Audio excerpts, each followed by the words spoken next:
Cancer, a word that terrifies all of us. I'm sure all of us know of somebody, either in our families or friend circles, who've either been diagnosed with cancer, or have overcome it, or sadly lost the battle. Cancer is the second leading cause of death in today's world. And there are different types of cancers: lung cancer, breast cancer being one of the most prominent and common types of cancers. Breast cancer, standalone, takes as many as 1 million lives in India every year. Hi everyone, welcome to the Alchemist Ojas Medical Series. आज के session में हम बात करेंगे अपने cancer specialist से, जो कि है एक स्पेशल गेस्ट, और आज आपको ब्रेस्ट कैंसर से रिलेटेड सारी जानकारी देंगे.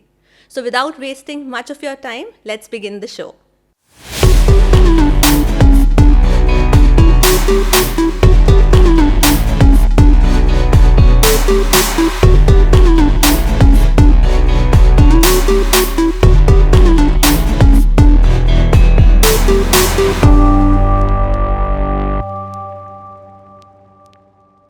Hi, my name is Nibha Mahajan, and today we'd be talking about breast cancer, its early detection, some warning signs, and its prevention.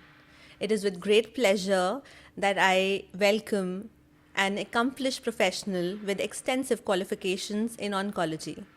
Having done his MD Radiation Oncology from PGI Chandigarh, DRNB Medical Oncology, certifications from European societies, and having an experience of over a decade, please welcome Dr. Rajit Ratan, Consultant Medical Oncology at Ojas Hospital, Sector 26, Panchkula, a unit of Alchemist Hospitals Limited. Welcome, Dr. Rajit. Thank you so much. How have you been? I've been good, and after your extensive sort of explanation of what I do, I'm feeling better. Great, that's great. So before we begin with our technical questions as such, सबसे पहला question, why oncology? Was it something that you were always interested in? आपका इसकी तरफ inclination था शुरू से, या was it कि जो specialities हैं उसमें से I have to choose something, so I went for oncology? I think oncology is not something that everyone sort of, if I may say, dares, everyone sort of dares to get into. Because everybody associates oncology with a lot of trauma, including with the patient, the caregivers. जो एक doctor भी होता है, he has to sort of see a lot of trauma of patients not doing well, having side effects, having a high mortality rate. But I think I very subconsciously took it as a challenge. जब मैं पढ़ाई भी कर रहा था in our MBBS days, I specifically remember topics that were associated with cancer, oncology of any kind, whether it was GI malignancies, blood cancer. मैं उसको बड़े ध्यान से पढ़ता था, and I used to sort of be very diligent in the fact कि मुझे इसके बारे में पता होना चाहिए. So my interest started while I was doing my MBBS, but then eventually I figured it out during in my internship that it's a challenge. And it's something that you need to be really good at if you want to treat it. You just cannot, आप इसको ऊपर से treat नहीं कर सकते. आप एक छोटी गोली देके इसका इलाज नहीं होता.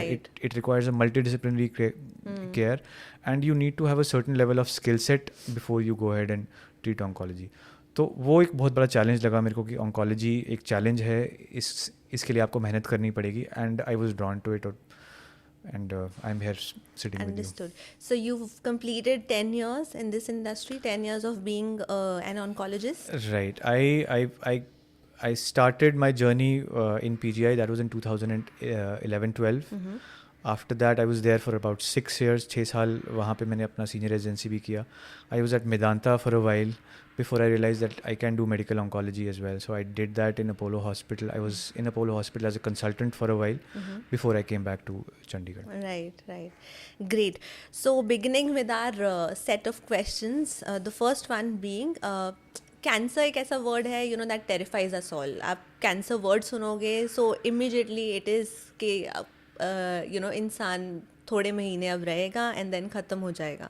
But then what actually, and coming back to it, the most common type of cancer probably in today's time is breast cancer. So what actually is breast cancer, and how does it develop? Why does it happen? So breast cancer में अगर आप देखें, if you see all the lumps in breast, if you try to classify, there are certain lumps, कुछ ऐसी गांठें होती हैं breast में जो आपकी प्यूबर्टी के बाद शुरू हो जाती हैं होना। वो नॉर्मल सेल्स आपके प्रोलिफरेट कर रहे हैं, मतलब नॉर्मल सेल्स डिवाइड कर रहे हैं, कहीं पे कुछ एक्स्ट्रा डिवाइड कर रहे हैं, तो वहाँ पे लंप बन जाता है। कुछ लैक्टेटिंग मदर जो दूध पिलाती हैं उनके वहाँ भी साइड में लंप बन जाता है। कभी कभार कोई पेनफुल लंप होता है जो पीरियड्स के साथ बार बार पेन होता रहता है। तो ये सब रिप्रेजेंट करते हैं नॉर्मल सेल डिवीजन जो थोड़ा बढ़ गया है, बट जो बढ़ गया है लेकिन इट इज़ स्टिल कंट्रोल्ड। उसे हमारी बॉडी का खुद का जो मैकेनिज्म है वो उसे कंट्रोल करके रखता है। कैंसर तब होता है जब ये सेल डिवीजन अनकंट्रोल्ड हो जाता है।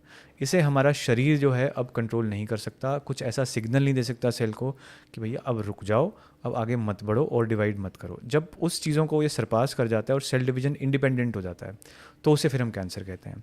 उस कैंसर की आगे और भी कई ऐसी क्वालिटीज़ होती हैं जिनसे जो वो नॉर्मल एक छोटी गांठ, रसौली या लंप से डिफरेंट होता है या मोर एग्रेसिव होता है।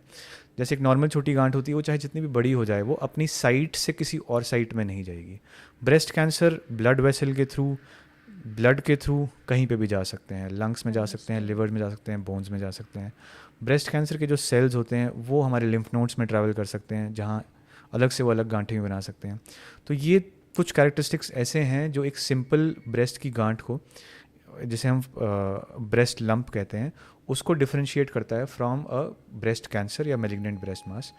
Difference between a normal breast proliferation या ब्रेस्ट में जो छोटी सी गांठ होती है जिसको हम कहते हैं कि ये कैंसर नहीं है वर्सेस कैंसर है, उसमें यही होता है कि हमारी बॉडी उस सेल डिवीजन को, उस ग्रोथ को कंट्रोल नहीं कर पाती। नंबर 2, उसका एक बहुत बड़ा चांस रहता है शरीर के बाहर जाके भी ऑर्गन को डिसफंक्शन करने का, जैसे लिवर को कर सकता है, लंग को कर सकता है, या बोन में फ्रैक्चर्स कर सकता है। अंडरस्टूड। ये किसी को भी हो सकता है, और या फिर is it a lifestyle disease, is it a genetic disorder, is it girls going through और से a person going through puberty तब होता है? कोई स्पेसिफिक टाइम है? देखिए, anybody who has breast tissue can get breast cancer. Even males have breast tissue. उनमें भी breast cancer हो सकता है। हम कैंसर में यूजुअली कॉजेज नहीं कहते हैं, we call them risk factors.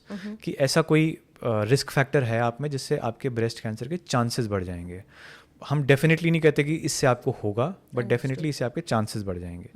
तो जैसे सबसे बड़ा रिस्क फैक्टर होता है फैमिली में। अगर फैमिली में किसी को ब्रेस्ट कैंसर है, आपकी मदर, मासी या दादी या नानी किसी को ब्रेस्ट कैंसर रहा हो, तो आपका एक रिस्क ब्रेस्ट कैंसर का बढ़ जाता है। दैट डजंट मीन कि आपको ब्रेस्ट कैंसर हो जाएगा, बट चांसेस आपको होने के वो हाई हो जाते हैं।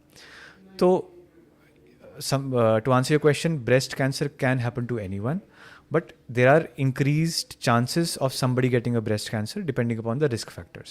Understood. तो risk factor में कई risk factors हैं. I will just name a few which are relevant to us. Number 1 is obesity, मोटापा। अगर आपका BMI 35-30 के ऊपर है, your risk of getting breast cancer is elevated. अगर आपकी फैमिली में किसी को ब्रेस्ट कैंसर हो चुका है, जैसे आपके कोई डिस्टेंट रिलेटिव भी हैं, मासी, जिनसे आपका ब्लड रिलेशन है, तो आपको उस टाइम पे भी कैंसर का रिस्क बढ़ जाता है।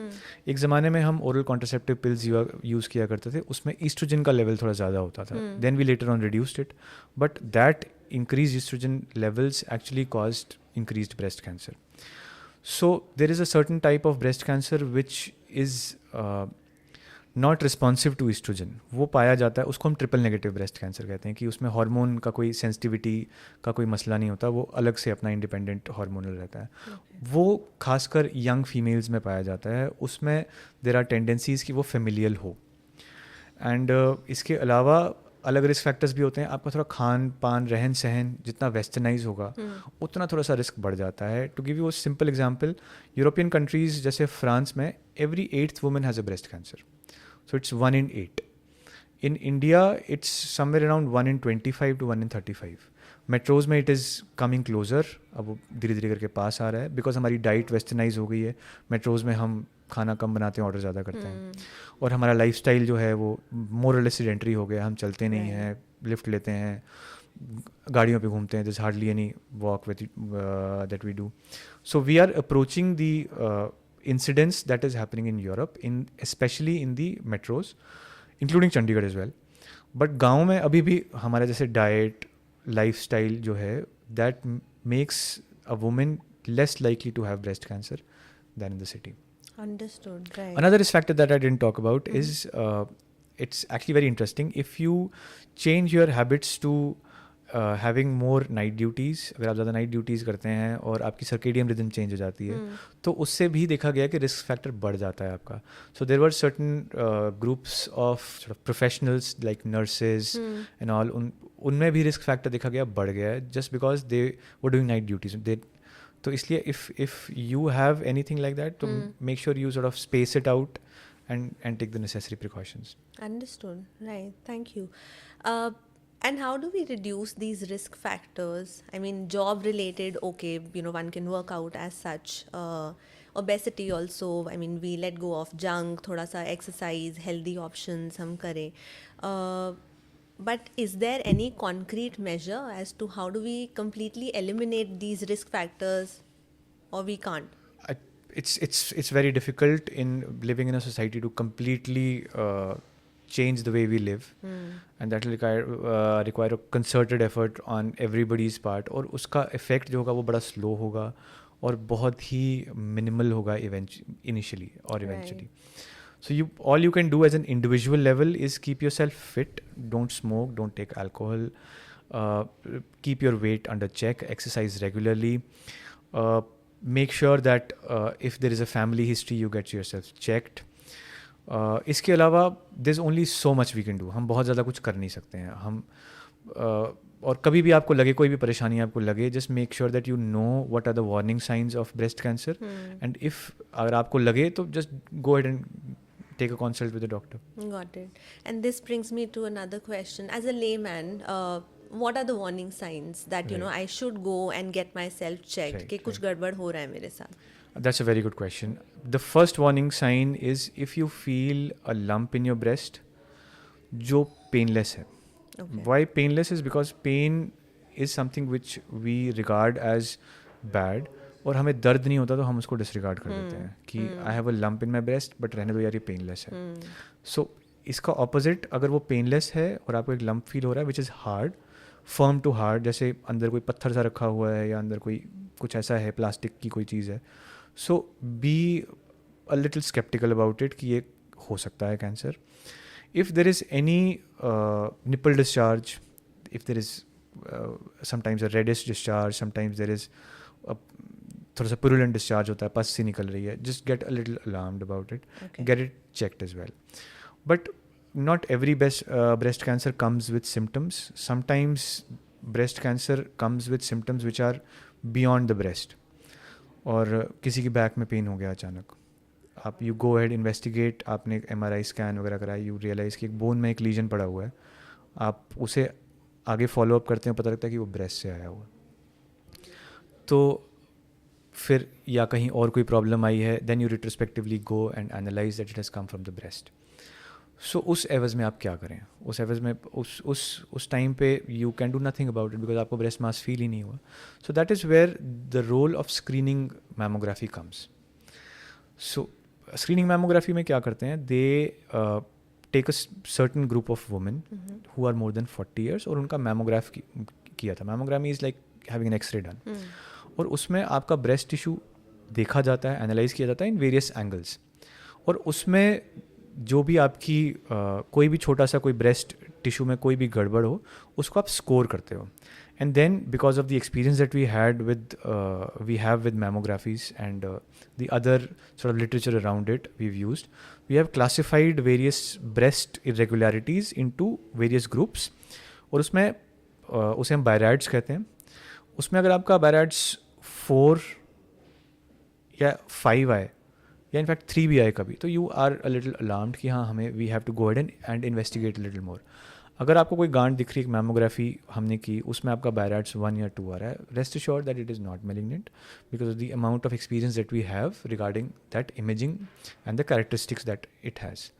तो इसलिए रिकमेंडेशंस हैं American Society of oncology and breast surgery societies की जितने भी अराउंड द वर्ल्ड हैं कि after the age of 40 years आप ब्रेस्ट कि मैमोग्राफी करवाइए every 2 years at least. Got it. So you do it, and even if there is a small lump which is suspicious, you can get it checked. If it is malignant, get it removed, and then sort of be assured of the fact कि यार अब things look better now. At least अब treatment start हो गया है, treatment so start हो yeah, गया we've तो gone on तो that हाँ way. तो Yeah, right. ऐसा नहीं होगा. You won't be caught off guard कि अचानक से कहीं और बीमारी आई है. ये तो breast में there was a disease, I couldn't figure that out. Right, because आजकल जो है mostly the cases we hear about cancer is like a silent killer. आप normal checkup के लिए भी hospital जाते हो and by chance कुछ उसमें से निकल के आता है and you get to know that it's third stage of one type of cancer or fourth stage or second Right, type of right, cancer. right. So I think regular checkups, like you said, post Regular. 40, especially for females. For breast cancer, post 40 for females. Right. If there was a high risk of malignancy in your family, अगर suppose करिए किसी की mother had a breast cancer in her at the age of 38, so we say that जो बच्चे रहते हैं उनको 10 साल पहले से स्क्रीनिंग स्टार्ट करनी चाहिए. Understood. 28. So उसमें थोड़ी सी मोडालिटी भी आपकी चेंज हो जाती है. आप उसमें मैमोग्राफी नहीं करते हैं because young patients have dense breast, वो एक्सरे में उतना अच्छा दिखते नहीं है. They say you can get an ultrasound done और एन MRI डन. तो that sort of excludes the false negatives जो हमें टेस्ट में मिलते हैं, वो सब थोड़े से एक्सक्लूड हो जाते हैं. Got it. So over these 10 years that you've been dealing with patients and their families as such, I'm sure you must have come across certain myths, certain things that you've heard about cancer जो families को या probably patients को जो है technically नहीं पता होगा cancer related, but उनके कुछ myths होते हैं. So how have you helped in dispelling those misconceptions? What are the myths that you've encountered while dealing with your patients related to cancer, and how have you dispelled those misconceptions? I think the first thing that I feel when you explain somebody that they have breast cancer is expectedly they're in denial. This is like our first response to a trauma, that नहीं ये नहीं हुआ है. This is probably a wrong report. I think I need to take a second opinion. Right. I need to ask somebody else. ये नहीं हो सकता. I cannot have this. So the first barrier that we as an oncologist face is how to make sure that ये first denial को छोड़ के हम आगे बढ़ें. Because once you sort of accept the fact that you have breast cancer, then only we can work around it. तो starting में बड़ा ऐसा होता है. It takes a little time before the family, the patient especially gets a little acceptance that right, I have it, and then sort of figures out कि हमने क्या करना है. The second most important thing is when we tell them even before diagnosis that there is something that we think is there, एक legion हमें दिख रहा है और इसकी हमें बायोप्सी लेनी पड़ेगी. सबसे बड़ा मिथ बायोप्सी को लेके है कि हम एक बायोप्सी करेंगे और ट्यूमर अचानक फट जाएगा और वो फैल जाएगा. I want to tell everybody that this does not happen in CA breast, in carcinoma breast. This does not happen. We take a core needle biopsy which is specially designed to reduce your chances of spillover. आप जब breast का एक tissue लेते हो, you want कि वो breast का tissue जो आप ले रहे हो वो उसके cells कहीं आगे जाके फैले ना. It is specially designed for it. So अब जब कोई biopsy ही नहीं करवाएगा, उसे पता ही नहीं चलेगा उसे क्या है. And the third important thing is कि people go for unscientific treatment. So we as oncologists get very frustrated that now we have reached to a point कि diagnose हो गया है patient, we've explained them the pros and cons, the treatment, everybody else is involved, but suddenly the patient doesn't come to us और वो फिर हमारे पास 6-8 महीने बाद आते हैं with a big fungating mass और कहीं पे मेटास्टेसिस हो गया है या कहीं कुछ हो गया है, जस्ट बिकॉज वो कहीं और चले गए थे, ऐसी जगह गए थे जहाँ किसी प्रॉबेबली रिश्तेदार या किसी और ने बोल दिया होगा आप जाइए, वहाँ पे उन्होंने कुछ क्या किया, उन्होंने totally unscientific, they did what was totally unscientific, and अब वो बीमारी बढ़ गई है. So that's very frustrating for me, and I've realized that it is not just people who are uneducated. Even the educated class that is there, they also sort of somehow believe that if we don't follow the principles of modern medicine, अगर हम कहीं ऐसी जगह जाएं जहां हमें science से ज़्यादा विश्वास पे भरोसा रहे तो हम इसको ठीक कर पाएंगे. Unfortunately, that is not the case. But I won't say that what I offer or what oncologists offer is 100%, but obviously it is the best we can do. Right. It is the best at the present circumstances that we can do. Right. It is the best thing that is offered to anyone who has breast cancer. Understood. Uh, have you seen any change in like awareness related to breast cancer as such, say in the last 5 to 7 years, tier 2 cities में या गाँव में जो है, like you were saying कि अभी फिर भी there are less number of cases, but I feel that out of all the types of cancers, breast cancer का number जो है, I think it's one of the most prominent It is. cancers that Among are females, it is. right being reported. So has there been a change or a paradigm shift in the kind of awareness that we have now amongst people related to cancer? पहले से definitely better हुआ है, but still Yeah. I feel a long way to go. Yeah, there is. And a large part of it has to be because of the fact that we've now been able to treat in a better way. Right. अब कोई patient हमारे पास आता है even in a stage 4 में भी आता है, so it's not that the survival of that patient is like 6 months 3 months और हम कुछ नहीं कर रहे हैं. We are very aggressively treating these patients and they are having a good quality of life with a longer survival. जब वो दूसरे लोग जब देखते हैं, मरीज़ देखते हैं कि हाँ ऐसा हुआ है, उनका कॉन्फिडेंस भी बढ़ता है.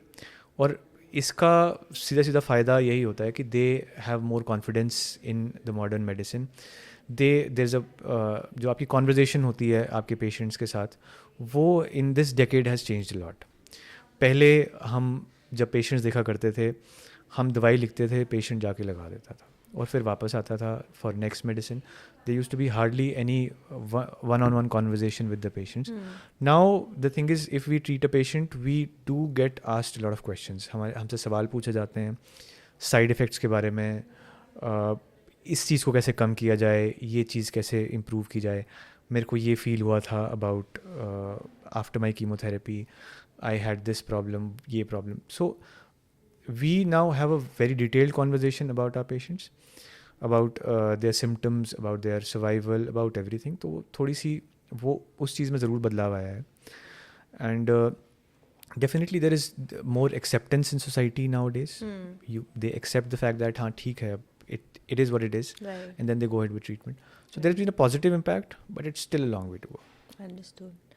Talking about conversations with patients, I'm sure you've met many, and apart from just being their clinical doctor, you play, and not only you, I think every physician, every doctor as such, they play a dual role of being the counselor, being a psychologist for the patient also, because the first and the foremost thing is agar pata chala hai that one is diagnosed with cancer or any disease as such, it's the emotional or psychological trauma that one goes through. So how do you address all of that with your patients, and how do you manage to play the role of a counselor? I think first of all you have to empathize with everything that is happening around. So somebody who had a wonderful life or whatever life they had, now suddenly have their lives turned upside down. It not only has a physical impact, it has a financial aspect to it, it has a psychological aspect to it. And I'll tell you a story about one of my patients who I was treating, had a fracture, and she was not able to move about a lot. And I asked her about her pain and everything. But what she was really worried about was the fact that her son has left his job, and he has now left all his aspirations. अब वो सिर्फ माँ का ही ध्यान रख रहा है, which she was really bothered about. So it is not just you're treating the patient only. There's a familial aspect to it. आपको family का भी ध्यान रखना पड़ता है. And India is a country जहाँ पे we are a very family dependent country. काफ़ी decisions ऐसे होते हैं जो आप individual पे नहीं छोड़ सकते. Sometimes when I'm sitting in my OPD, a patient's attendant comes to me, a son comes to me. Sir mom को हमने डायग्नोसिस के बारे में नहीं बताया, आप भी इनसे ऐसी बात नहीं करिएगा, आप इनको बताइएगा कि ऐसा ऐसा है और इसको हम ठीक कर लेंगे. And we don't know what to do at that time. It's an emotional sort of a situation for us. Do we tell this to a patient or do we not tell this to a patient? We kind of always keep a middle ground where we don't make sure that the patient doesn't feel as if that it's the last sort of a journey for her, but still sort of give her a little bit of hint that this is the treatment that you have to do, get through, and ये बहुत ज़रूरी है. Right.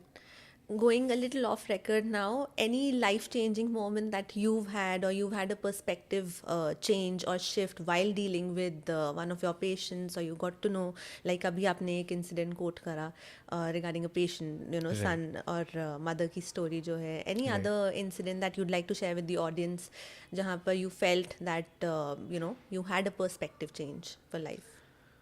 I've had many. I think my life has been in these 10 years shaped around largely by the experiences that I have in, especially in my OPD and ward. I've had few patients who've been young, बड़ी छोटी बच्चियाँ थीं. There was this small girl who had osteosarcoma. She knew that she was not going to do well. उसे पता था कि उसके symptoms बढ़ रहे हैं. She had a metastatic disease. It's a bad disease. There are very little options that you can do. So what I was trying to do was just giving her chemotherapy to buy time. And she asked me this question. और उससे मैं नज़र ही नहीं मिला पा रहा था at one point of time. उसके father से मेरी बात हो रही थी because he was the primary decision maker. तो एक दिन I went to her, talked to her, बात वगैरह की उससे. तो उसने मेरा हाथ पकड़ लिया. And her only question was, sir मैं इस टाइम का एग्ज़ाम दे पाऊँगी या नहीं. तो शी वॉज कि मेरे को at least just let me just finish this exam और not. So she had her priorities very different from what I would have probably guessed or wanted her to have. I wanted her to go out and see the world with whatever time she had. But I felt that I should have done better at that time in explaining that child कि देखो, this is the disease that you have, and you may not live long enough. So can you not, worry about your exam and worry about something else in life? So how difficult it is to hold your ground when you have to, actually have conversations like these. How difficult it is to be clinically straight to the point, while knowing that, yes, the patient is not going to make it.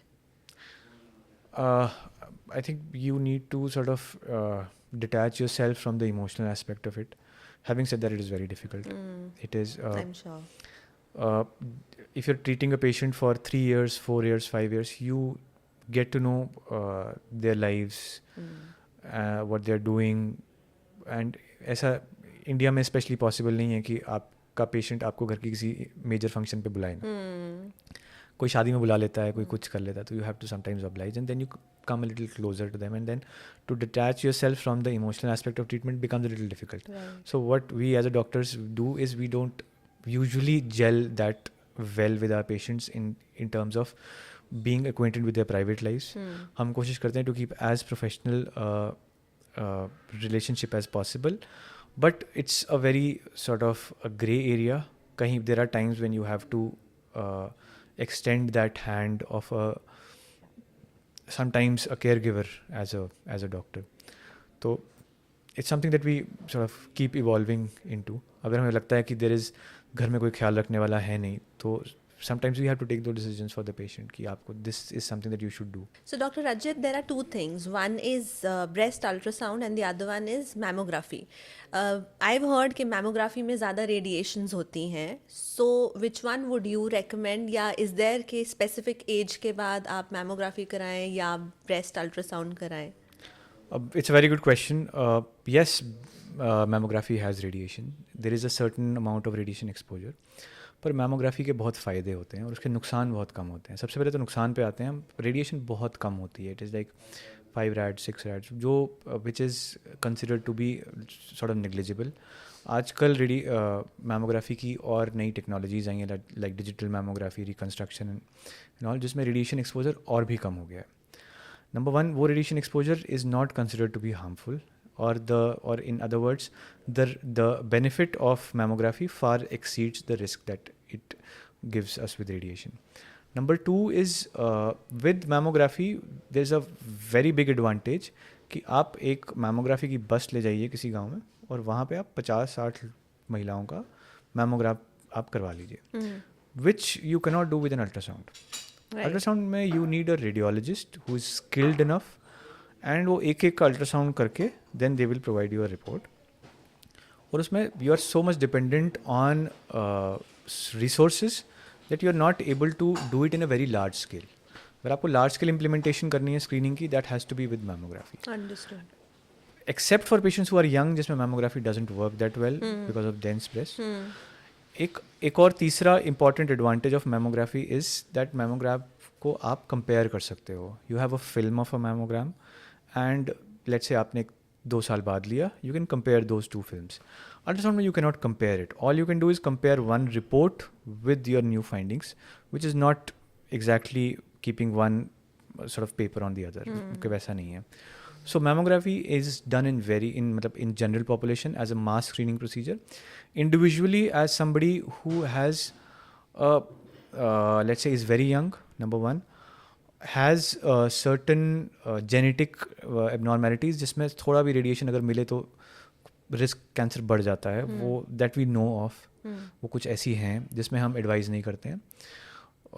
उसमें हम कोशिश करते हैं कि आप ultrasound ही करो, mammogram मत करो. लेकिन अगर आप if everybody goes to a radiologist to get an mammography done, तो our whole system will get sort of jammed and somebody who needs it for an abdomen or a pregnancy scan, वो सब फिर they'll get hampered. So not routinely advocated is ultrasound. हाँ, कभी कभार in certain situations you can get it done. Also, there's a lot of fear regarding the treatment of cancer in terms of the pain one goes through while taking chemotherapies. Especially elderly लोगों में हमने ये देखा है कि family members खुद बोलते हैं कि उनको pain देने से better है कि it's better to just let the course be as it is. So what do you suggest, or how do you counsel those patients and their attendants at that point of time? I think the picture that we have in mind with somebody who is getting a chemotherapy is कि वो एकदम सूख गए हैं, उनके बाल, eyebrows वगैरह सब निकल गए हैं, मुंह में छाले पड़े हुए हैं, is not able to walk. So it's like कि आप पेशेंट को अंदर से खोखला कर रहे हो और उसका कैंसर ठीक कर रहे हो, which is not the case actually. वो जो पिक्चर है that use to happen in patients who were initially treated with leukemias. बच्चे होते थे, there use to be a lot of vomiting associated. हमारे पास दवाइयाँ नहीं थी बहुत ज़्यादा to tackle these side effects. आज के दौर पे हमारे पास head to toe we have medications, we have supportive medications जो पेशेंट्स को बहुत कम हार्म देती हैं. And obviously as an oncologist आप भी अपनी थेरेपीज़ को मॉडिफाई करते हो जब कोई बूढ़ा पेशेंट होता है. I give an example. I had patients of CA breast who during their chemotherapy used to go to office, drive their own vehicle. आज कीमोथेरेपी लगाई डे केयर में, आफ्टरनून अपना ऑफिस में गई हैं. Everything was fine, there was no nausea, there was no vomiting. One of them actually went to a gym as well.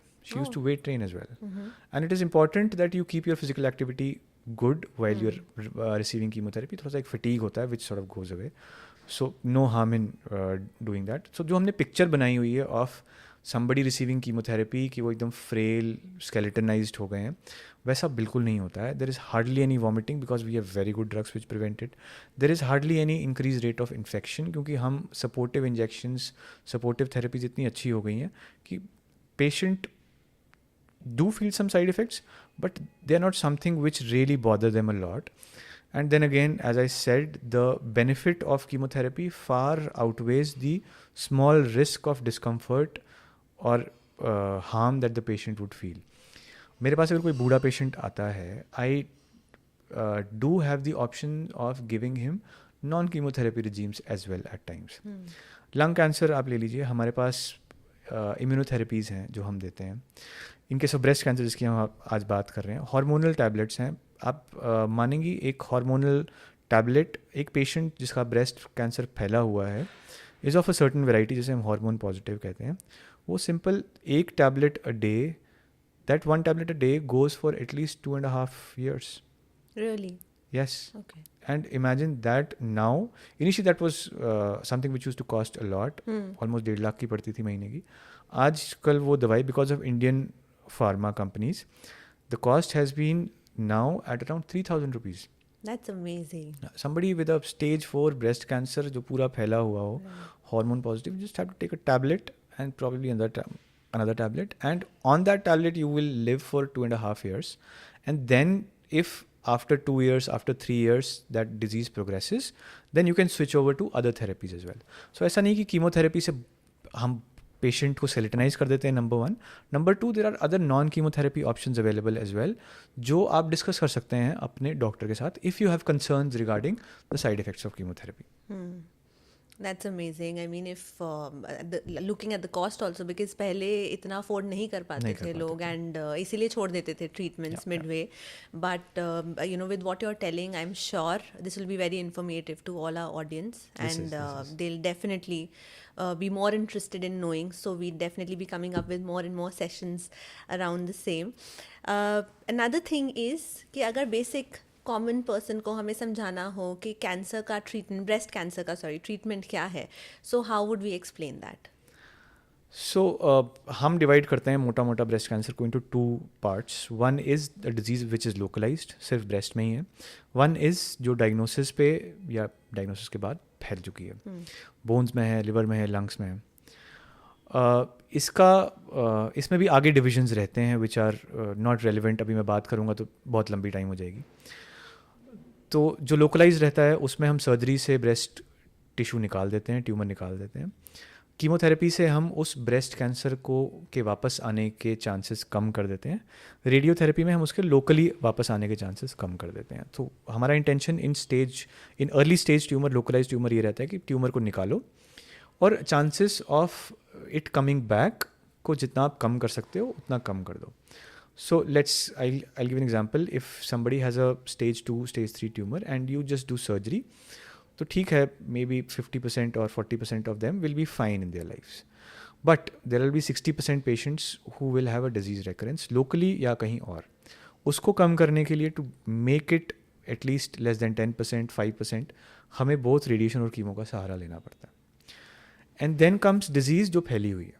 उसमें हमारा intention of treatment is to control the disease while we maintain the quality of life of the patient. With stage 4 disease, we cannot completely eradicate it, but it's not like कि patient को जल्दी कुछ हो जाएगा, will have an event very early. ऐसा नहीं है. We have maintenance therapies. अगर हार्मोन पॉजिटिव है, जैसे मैंने आपको बताया, गोली से 2-2.5 साल वो निकाल देता है. अगर HER2 पॉजिटिव एक वैरायटी होती है, उसमें एक इंजेक्शन लगता है, उसमें वो पेशेंट 20 सालों जिंदा रहता है. I have a patient, as I said, जिसके ब्रेन में डिजीज़ थी, उसकी HER2 की थेरेपी अभी भी चल रही है. It's even after 5 years she comes every 3 weekly. 1 घंटा लगता है वो इंजेक्शन लगाने में, 1 घंटे में she goes out of the hospital and then comes back again with very little side effects, very little deterioration of quality of life, and doing your own work and living like as if you didn't have cancer. So these are the 2 ways we sort of deal with cancer. One is localized, one is when it is slightly increased. Understood. Also, with ChatGPT happening and artificial intelligence coming up, obviously healthcare में innovations, technological advancements are happening round the clock. Right. But what is the future for breast cancer? से research and development, या क्या technological advancements breast cancer में आपको पता है हो रही हैं and जो helpful हैं in treating your patients? The general goal of the advancements in initial stages is that because we've almost reached to the plateau of survival, is how to sort of decrease the side effects of our therapy as much as we can. How to sort of give radiations in a way जहाँ पे बहुत कम area में radiation देना पड़े और lungs, liver में radiation ना जाए.